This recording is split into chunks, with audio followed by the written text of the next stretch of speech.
Aqui tá a pulseira. Tá embalado dessa forma.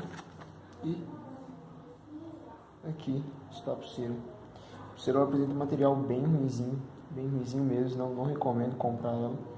Um material que aparenta danificar fácil conforme o tempo. Mas,